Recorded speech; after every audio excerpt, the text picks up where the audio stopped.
ఒక నదిలో మొసలి నివసించేది. అదే నదికి ఎదురుగా ఉన్న అడవిలో తెలివైన నక్క ఉండేది.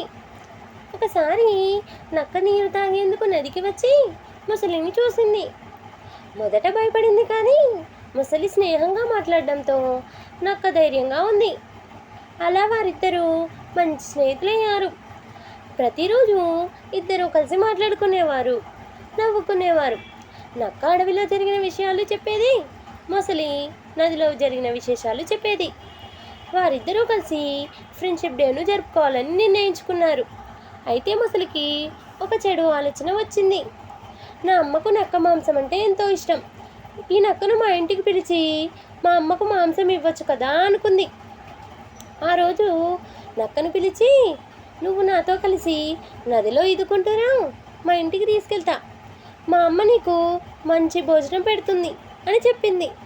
నక్కకు ఎందుకో అనుమానం వచ్చింది. మీ ఇంట్లో నన్నెందుకు పిలుస్తున్నారు అని ప్రశ్నించింది. మొసలి తడబడింది.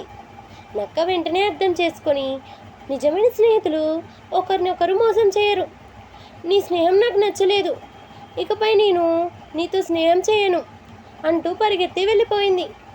కథలో నీతి, నిజమైన స్నేహం విశ్వాసంపై నిలబడాలి, కానీ స్వార్థంతో చేసే స్నేహం చివరకు నష్టాన్నే మిగులుస్తుంది.